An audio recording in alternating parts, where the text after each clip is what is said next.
non plus. Bon, simplement, avec la philosophie, on a une pensée qui ne se réfère pas à une révélation, qui ne peut pas se révéler à des textes sacrés, qui donc invente ses propres textes. Mais je ne suis pas sûr que la philosophie ait jamais réussi à devenir un guide de vie. Souvent, on l'a fait comme ça maintenant. Alors ça, c'est peut-être un héritage très français, ça. C'est l'héritage des Lumières.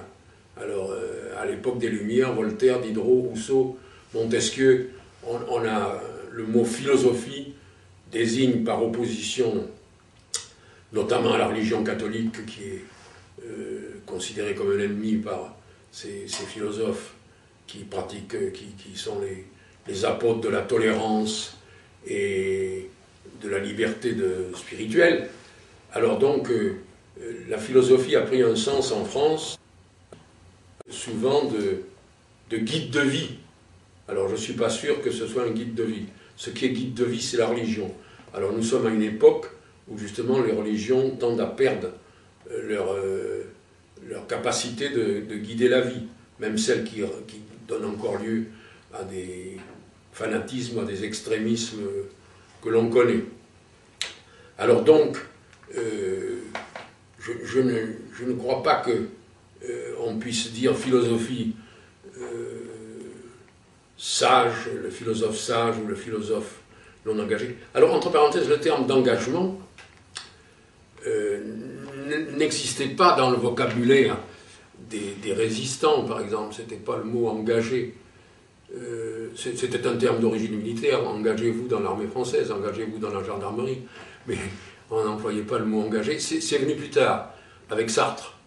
Alors Sartre, qui pendant la guerre d'ailleurs ne s'était pas beaucoup engagé, mais qui ensuite va développer ce thème de l'engagement à l'époque où l'existentialisme fera florès et sera considéré comme l'élément central d'une nouvelle philosophie.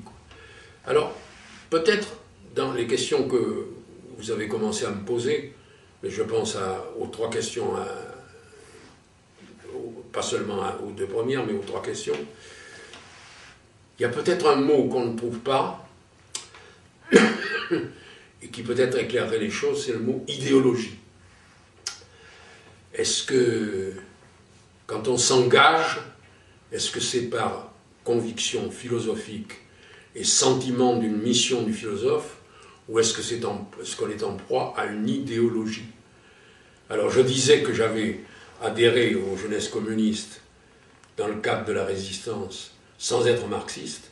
Alors je suis devenu marxiste après la Libération. Je suis devenu marxiste quand j'ai pu lire les textes marxistes. Mais à ce moment-là, c'est autre chose.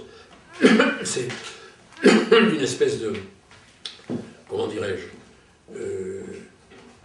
de passage à un ensemble théorique qui ne peut pas être dit philosophie, mais qui s'appelle l'idéologie.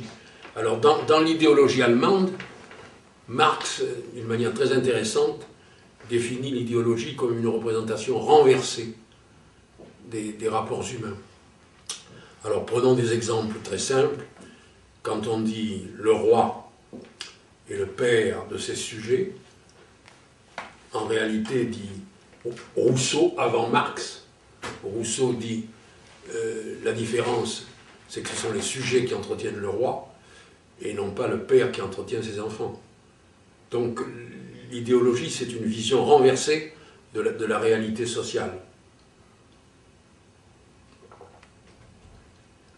Alors à partir du moment où la résistance étant terminée, la libération ayant eu lieu, la guerre froide ayant commencé, où je suis pour un camp contre l'autre dans la guerre froide, c'est pas le philosophe qui parle, c'est l'idéologue. Et autant le philosophe est respectable, autant l'idéologue est un personnage dangereux et suspect. Alors, comme je vous l'ai dit, j'ai rompu avec la révolution hongroise, l'écrasement de la révolution hongroise par les soviétiques en 1956. Et après, je reprendrai tardivement un engagement politique dans le trotskisme, mais ça sera autre chose.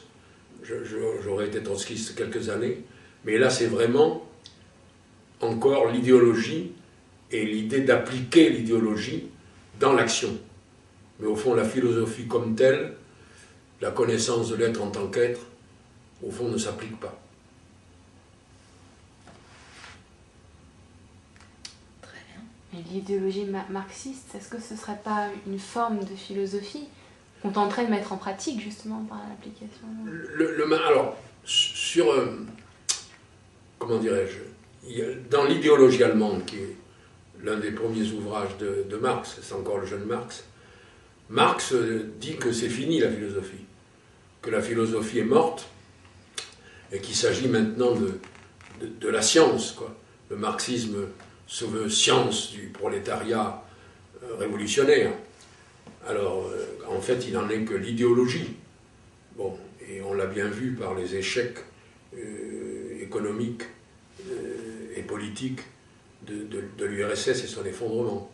Alors, je pense qu'on peut dire que le marxisme est une philosophie, si on veut, mais en fait, le mot philosophie, à ce moment-là, prend une extension démesurée et incontrôlable. Alors moi, je vous dirais que pour moi, la philosophie, il y a deux choses. Il y a la pensée, qui englobe la philosophie, et il y a la philosophie, qui est une certaine forme institutionnalisée de la pensée. La philosophie commence avec Platon.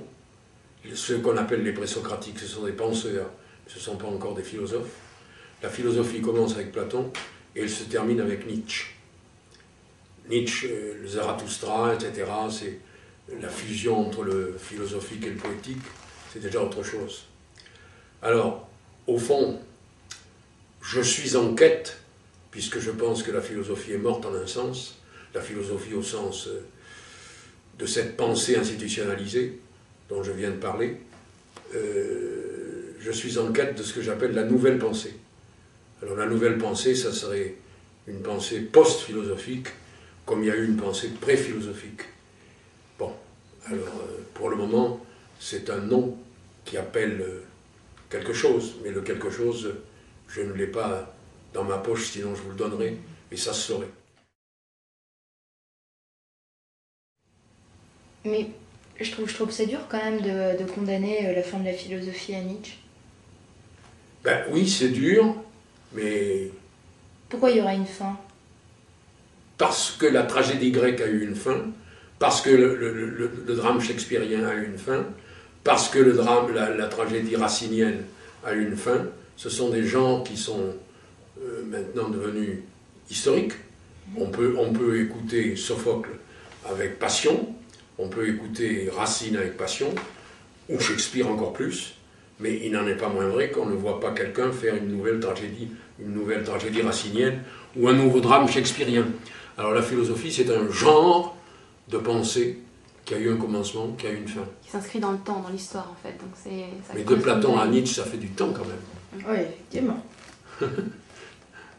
Non mais je ne voudrais pas vous désespérer. Non, mais moi je trouve très bien qu'on fasse de la philosophie. Mais en essayant de savoir, de prendre la mesure des choses, ce qu'elle est, ce qu'elle n'est pas. Non mais je reconnais la...